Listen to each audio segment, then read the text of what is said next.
e a preocupação da gente estar realmente unidos, Brasil e Peru, porque nós temos várias coisas que a gente tem que fazer juntos antes de discutir com o chinês. Então, vamos nós.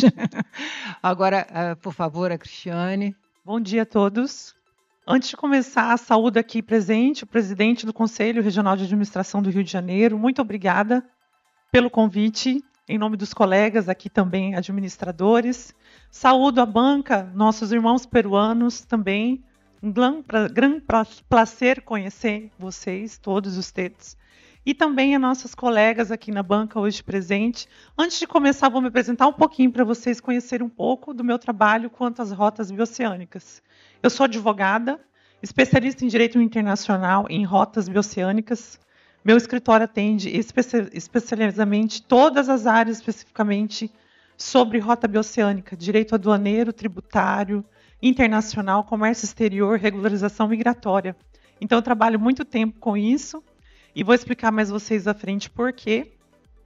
Sou pós-doutora pela Unicamp em rota bioceânica, terminando meu pós-doutoramento, já estou no 2º ano, especificamente em logística e produtos manufaturados.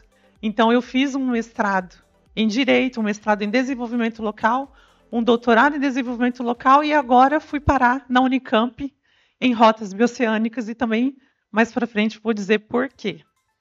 E sou assessora jurídica técnica da Agência Estadual de Metrologia, que são os produtos de qualidade, ciências, medição dos produtos do Mato Grosso do Sul, e também vice-presidente de negócios da relação da FEMED, Federação do Desenvolvimento das Mulheres Internacionais. E a gente trabalha também com empresas e exportações. E o meu trabalho social, eu também tenho um trabalho social voluntário, junto aos imigrantes e refugiados pela OAB de Mato Grosso do Sul, e também como coordenadora do Comitê Estadual de Enfrentamento ao Tráfico de Pessoas de Mato Grosso do Sul. Bem, como meus colegas já apresentaram o que é algumas coisas aqui, eu vou me adiantar para não ficar repetitiva. A Rota Bioceânica é um projeto de estrutura. O que eu vim apresentar para vocês? Um diferencial. Essa não é a primeira rota bioceânica que nós temos. Essa rota a qual nós estamos falando neste painel é a rota transoceânica, que ela é ferroviária. Mas no Brasil, segundo o Ministério do Planejamento e Orçamento, nós temos 5 rotas bioceânicas já instituídas no Brasil. Algumas delas ainda estão em construção, como a que está no meu estado do Mato Grosso do Sul, que chama Rota Bioceânica de Capricórnio. Mas eu vou apresentar para vocês brevemente as 5 rotas que tem hoje existente no Brasil e que elas reduzem significativamente o tempo da carga de um oceano a outro. Então, a rota número 1, ela é multimodal, são 2 vias. Então, ela é formada por rodovias e hidrovias, integralmente nos estados de Roraima e Amapá, além da Calha Norte, e também na América do Sul, Guiana Francesa, Suriname e Guiana Venezuela. Vocês podem ver pelas cores ali no painel, ali na figura. A rota número 2, que é essa rota amazônica, parte de Manaus, Tabatinga, pega também Letícia na Colômbia, pega Santa Rosa no Peru, também passa por vias de Santo Antônio de Sá no Brasil, Tumaco na Colômbia, via Iquitos no Peru, Providência, Equador, Manta, Equador, via Iquitos, Paita no Peru e ainda Iquitos, Pulcapo e Chancay no Peru. A terceira rota bioceânica existente hoje no Brasil é a rota número 3, chama Quadrante Rondon, que também pega bastante parte do Amazonas, do Mato Grosso do Sul. Essas vias conectam o Brasil ao Peru e à Bolívia. E também em Chancay, Ilho, Matarani e ao norte do Chile, em Arica. As saídas pelo Brasil nós temos pelo Acre, Rondônia, Mato Grosso e Mato Grosso do Sul, Corumbá. Essa quarta rota bioceânica que eu estava falando para vocês, a Rota de Capricórnio, é o caminho que liga Porto de Santos, também Paranaguá, Maziquique, Antofagasta, Mejillones, no Chile, passando pelo Paraguai e Argentina, que é essa rota que eu trabalho. Por isso que eu fiz o estudo pela Unicamp em rotas bioceânicas, especialmente pela rota de Capricórnio, que é a rota que ainda está sendo construída, uma grande ponte entre Porto Murtinho, no Mato Grosso do Sul, e a cidade dentro do Paraguai, que liga essa grande rota bioceânica, que vai economizar em até 17 dias o tempo de fluxo de carga daqui até o continente asiático. A rota número 5, rota de Coquimbo, que a gente chama, Rio Grande do Sul e alguns trechos do sudeste de Santa Catarina. Então, ela também trata-se de uma rota multimodal, ela combina rodovias e hidrovias. e os vizinhos sul-americanos envolvidos, que são Uruguai, Argentina e Chile. Essas são as 5 rotas bioceânicas rodoviárias presentes e algumas multimodais também hoje no Brasil, segundo o Ministério do Planejamento e Orçamento. Então, os novos cenários, já trouxe alguns colegas, que é a conectividade ampliada, que traz com as rotas bioceânicas, diversificação econômica, reduzindo a dependência de rotas e mercados, então são novos fluxos, novos mercados, competitividade reforçada, isso fortalece a competitividade de produtos, o que, na verdade, barateia o custo para o consumidor. Então, por que vem essas rotas? Qual que é o benefício para o consumidor? Se ela aumenta a competitividade, ela diminui o custo. Então, ela também chega menor ao bolso do consumidor. Então, já a rota aqui, eu vou apresentar para vocês, nossos colegas apresentaram a rota de Ilhéus, mas estudos comprovam, eu como grande pesquisadora desse tema, falo para vocês, são 2 rotas possíveis nessa rota transoceânica, e eu também defendo a rota pelo estado do Rio de Janeiro, que é o Porto do Açu, que também traz um grande desenvolvimento econômico para o estado do Rio de Janeiro. E mais para frente eu vou colocar para vocês as exportações e os dados interessantes que podem beneficiar essa rota. Então, nós temos aqui, começando aqui no Rio de Janeiro e terminando ali, Ferrovia Norte-Sul, terminando no Peru. Aqui também uma outra figura para vocês poderem enxergar melhor qual é o trecho, qual é o caminho, passa pelo estado do Mato Grosso, passa por Rio Branco e desemboca no Peru. Aqui é essa rota já apresentada pelos colegas, que é a de Ilhéus, que eu também trouxe, como vocês já viram, até o Porto de Xangai. Aqui o processo de avaliação do impacto da obra, também outra forma de vocês verem o mapa. E os fluxos de carga e potencial produtivo.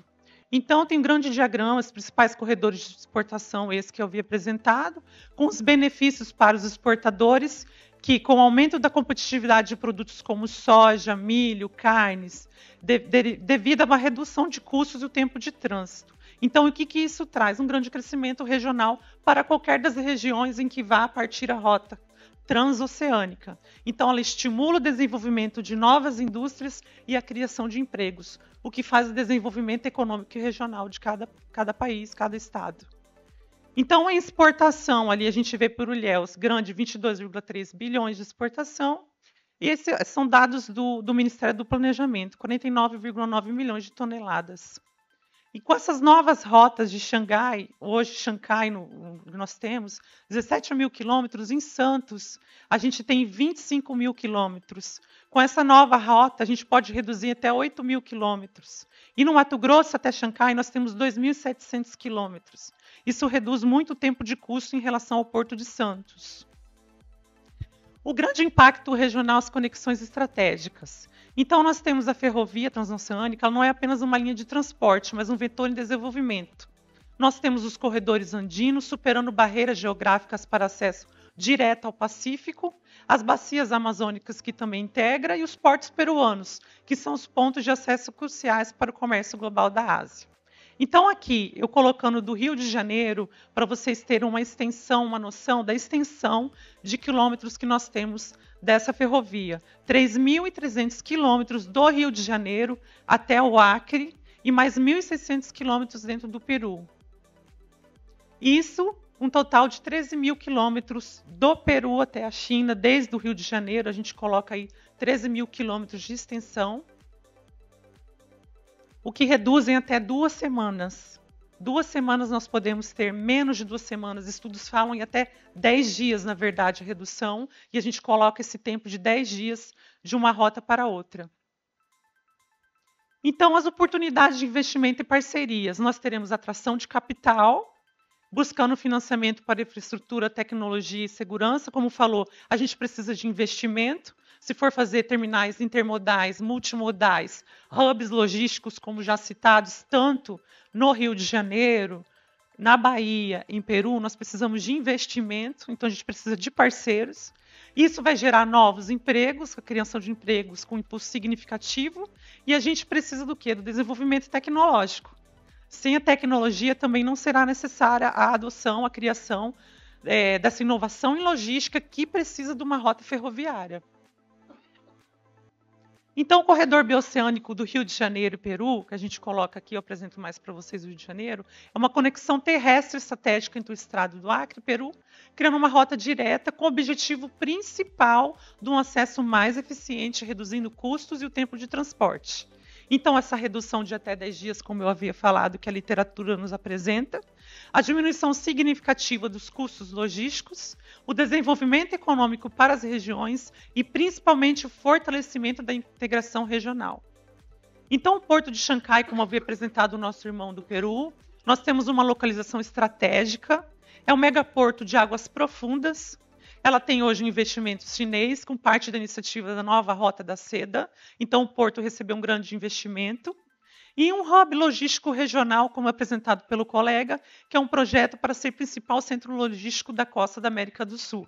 E tem um investimento de 3,5 bilhões, 16 metros de profundidade do calado, 1.500 hectares de área total do complexo, redução de 10 a 15 dias no tempo de viagem para a Ásia. Então, aqui com os dados de exportação que eu trago para vocês, do Comestat, que é o portal do comércio exterior do Ministério do Planejamento e Orçamento do nosso governo federal, nós temos aí a maior exportação que nós temos do Brasil é a China, com 30,7%. Né? Os Estados Unidos como segundo exportador, 11,5%. E a Argentina em terceiro lugar, com 5,1%. E alguns outros países que o Brasil geralmente exporta. A exportação por estados. Os dados atualizados, julho de 2025, tá? Trouxe para vocês. Primeiro estado a exportar São Paulo, segundo Minas Gerais, em terceiro lugar Rio de Janeiro. Então, isso é um grande norte para nós aqui, para vocês, estado do Rio de Janeiro, em desenvolvimento econômico, partindo com esses dados, como a gente fala no direito, contra fatos, não argumentos. Como pesquisador, a gente já fala de contra dados, não argumentos. Então, são dados trazidos para fortalecer a rota pelo Rio de Janeiro. Ali também, Rio de Janeiro, exportação 2024. Então, os principais exportadores do Brasil, China, Estados Unidos e Argentina. Principais produtos exportados, soja em grão, minério de ferro, petróleo, carne e celulose. Então, o agronegócio é o grande carro-chefe das exportações. Então, partindo, o agronegócio, ele representa aproximadamente 48% total das exportações brasileiras. Os principais mercados já foram apresentados. A redução de tempo, a diminuição do custo logístico de 15% a 20%, o que condiz com o apresentado pelo colega do Peru, e o acesso a novas áreas produtivas. Então, ali os principais produtos, soja em grão, carnes, açúcar, milho, café. Os benefícios econômicos logísticos, redução de custos, aumento da competitividade, diversificação das rotas. Então, a rota tradicional ali, vocês têm a comparação do tempo de viagem, a rota tradicional e o corredor bioceânico, ou seja, nesse gráfico aqui da comparação de tempo de viagem, pelo corredor bioceânico é o menor dos tempos para exportação para a Ásia. E os dados de exportação da Bahia. Eu trouxe aqui para que essa rota, defendendo essa rota transoceânica a partir da Bahia, a Bahia exportou 753,7 milhões de dólares em até agosto de 2025, bem atualizado, mas teve um déficit de 369,5 milhões de dólares. Então, ela mostra um resultado de déficit na balança comercial total. Os principais produtos exportados pela Bahia hoje, a gente coloca a soja, 38,9%. Em segundo lugar, o ouro e a celulose, 11,9%. E alguns outros dados também, cacau, 5,3%.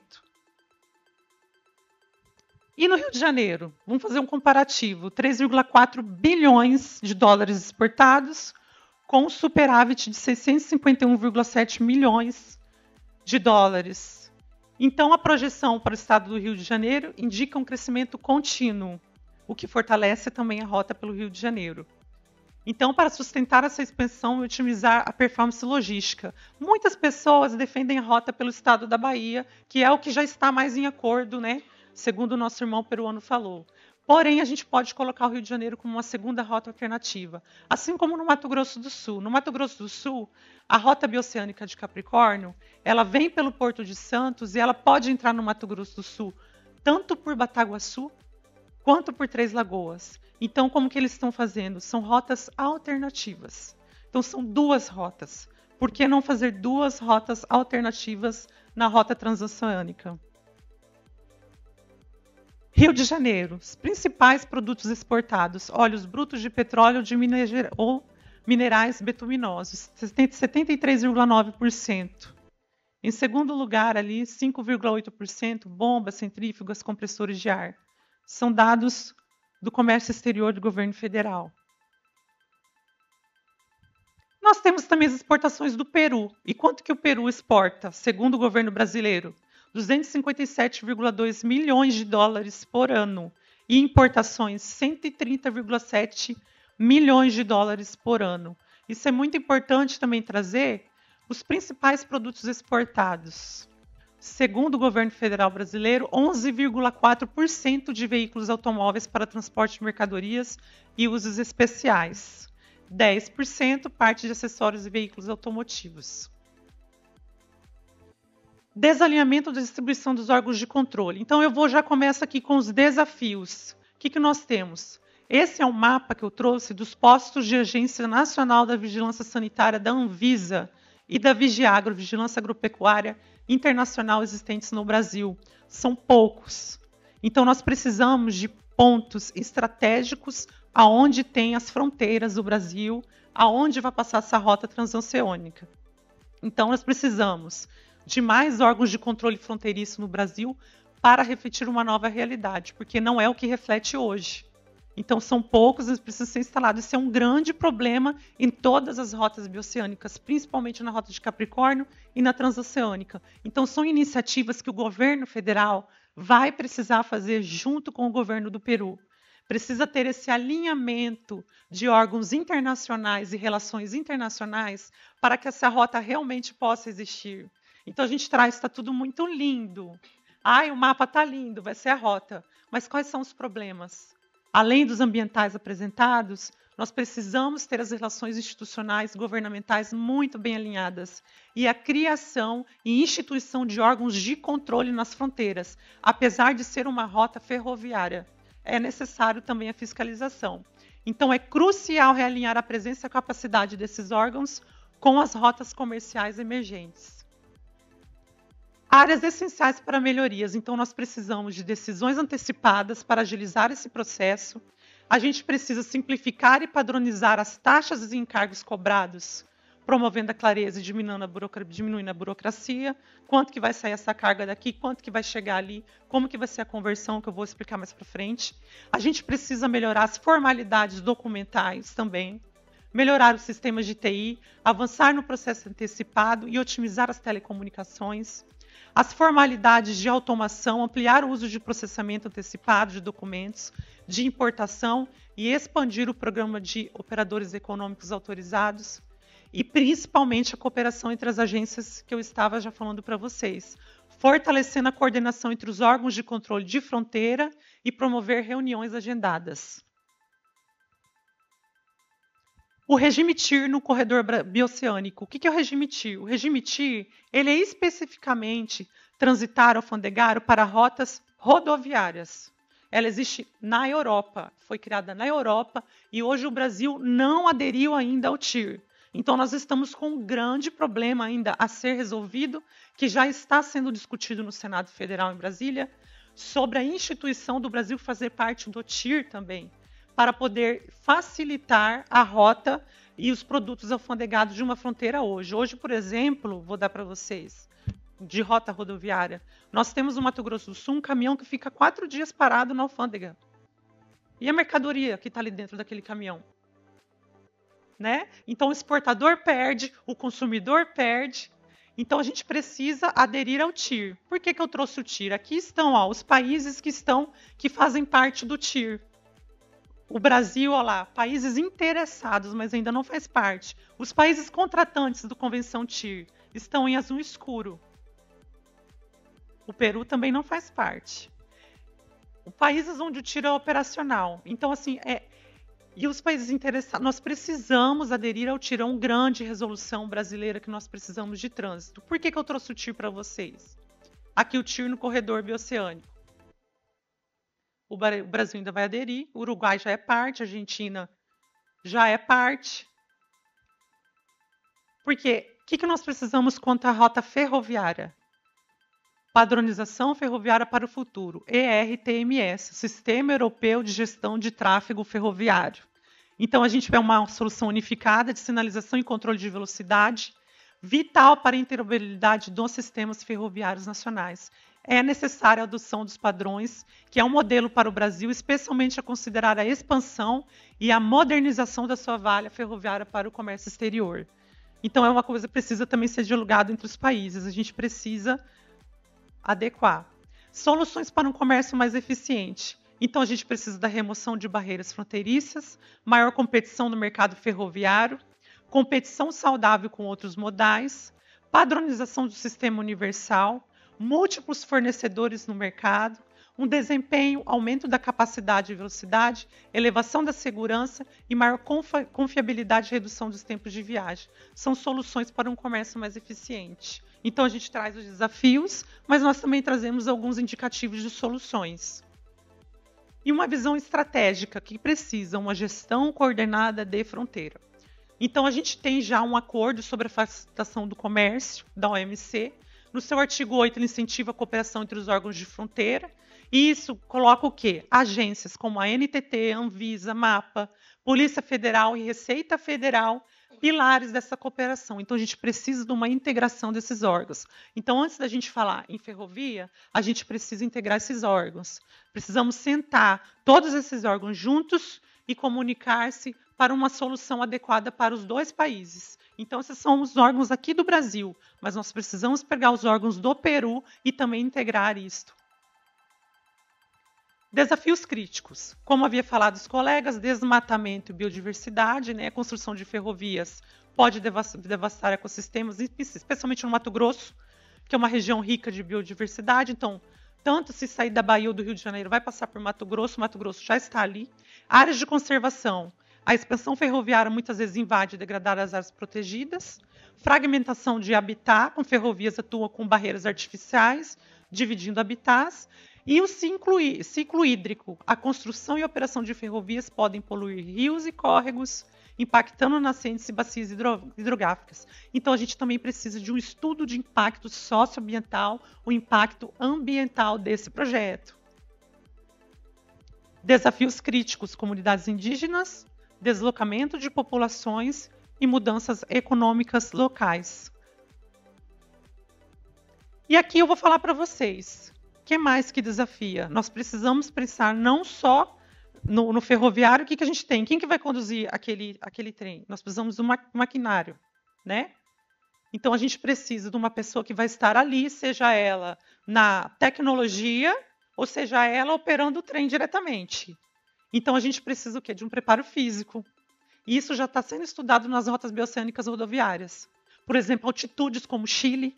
Esse caminhoneiro precisa estar preparado para dirigir aquele caminhão. Aqui também nós temos grandes altitudes, né? Chegando no Peru ali, que precisa ser enfrentada. Então, precisa de um preparo físico para aqueles agentes que irão trabalhar no local. Isso nós temos que pensar. E tem assistência médica ali? Onde vai passar essa ferrovia? Ainda não tem. Então, a gente também precisa pensar numa assistência médica para adaptação à altitude. Então, está ali, ó, condições extremas de altitude no Chile, a falta de preparo físico. Mas nós temos as soluções estratégicas também que a gente traz. Por exemplo, uma situação atual que a gente tem Brasil-Peru. O Peru, o novo sol peruano e o real brasileiro. Tem uma complexidade. Eu saio aqui do Peru, para eu transformar numa moeda, eu tenho os encargos dessa moeda, né, a situação atual. Os desafios. A dualidade monetária causa dificuldade em transações, flutuações cambiais, custos adicionais à conversão, dificultando assim o comércio. E qual é a proposta? Implementação de uma moeda única para simplificar o comércio, reduzir custos operacionais e promover a integração econômica. Soluções estratégicas. Aqui eu trago um dos projetos, como pesquisadora que eu fiz pela Agência Estadual de Meteorologia e também como pela Unicamp, que é o projeto Digifron. Ele ainda precisa de investimento para ser realizado. É uma fiscalização eletrônica das fronteiras da América do Sul. Então, o Digifron, ele melhora a segurança nas fronteiras com tecnologias avançadas. Ele monitora em tempo real o movimentação da carga, de onde ela sai, aonde ela está, quando ela vai chegar. Isso melhora também para os empresários, assim, quando eles sabem onde está a carga dele, quanto tempo vai chegar a carga dele. E coordenação entre as agências, combate eficaz ao tráfico de drogas, armas e pessoas, porque nós estamos pensando só em mercadorias. Mas também podem ser transportados produtos ilícitos nessa rota, não pode? Sempre, né? Sempre tem. Infelizmente. Então, nós precisamos estar monitorando essas fronteiras. Soluções estratégicas também, que é o programa Green Metro. A gente sabe que a rota ferroviária, a emissão do carbono emitido é menor do que da rota rodoviária. Mesmo assim, nós precisamos medir esse carbono, quanto está sendo emitido e como ele pode ser transformado. Esse é o programa Green Metro, que também é um projeto nosso, que está sendo instituído, mas a gente precisa da negociação com os países, principalmente desse outro projeto, que é o programa Metrosul. Eu não sei no Peru, mas no Brasil nós temos o Inmetro, que é a agência que faz a medição dos produtos de qualidade, né, confiabilidade, tamanho dos produtos, peso dos produtos. Mas nós precisamos harmonizar as normas que tem no Peru e que tem no Brasil. A mesma norma que tem no Brasil precisa estar no Peru, assim como a do Peru no Brasil. Porque se eu entrar com um produto no Peru que ele é admitido no Brasil em pesagem, gramagem, produto e qualidade, ele precisa ser admitido no Peru com a mesma pesagem e gramagem. Porque se forem divergentes, elas não dialogam e nós teremos o quê? Uma barreira metrológica. Então precisa o quê? O Brasil conversar com o Peru para harmonizar as normas metrológicas. Esse é o programa Metrosul, que nós já estamos em conversação com o Chile, com o Paraguai e com a Argentina para padronizar uma norma só. Fica aqui, então, a sugestão para os irmãos do Peru para eficiência logística, com a facilitação de entrada e saída dos produtos com padrões unificados de medição. Então, nós precisamos da harmonização de normas também contra combustíveis, metrologia, transporte, documentação. A gente está pensando numa rota transoceânica ferroviária de produtos, mas ela também pode ser um corredor turístico. Ela também pode fazer o turismo local, ela também gera desenvolvimento econômico, gera empregos. Então, a gente também precisa pensar na regularização desses documentos, dos imigrantes, quem irá trabalhar nessa rota, e os imigrantes que irão trabalhar aqui, que irão trabalhar ali, no outro país. Então, a gente precisa do quê? Da documentação, simplificação e padronização documental. E finalizando, os impactos e oportunidades da rota bioceânica, a gente já trouxe a nossa otimização logística com a redução significativa do tempo, o impulso à produtividade, o aumento da produtividade e da competitividade, a atração de investimentos com o crescimento do comércio internacional, desenvolvimento social, geração massiva de empregos, sustentabilidade ambiental. Então, lá no Mato Grosso do Sul, nós estamos fazendo assim, Alfonso. Nós trazemos empresários do Mato Grosso do Sul que queiram exportar para outros países, nós fazemos visitas pelo SEBRAE. E fica aqui a sugestão ao nosso Conselho Regional de Administração para trazer empresários do Rio de Janeiro que queiram exportar ao Peru e fazer uma missão empresarial ao Peru para visitar o Peru, conversar, dialogar e assim conseguir exportar, fazer com que o Peru também trabalhe, instale suas indústrias para o Rio de Janeiro.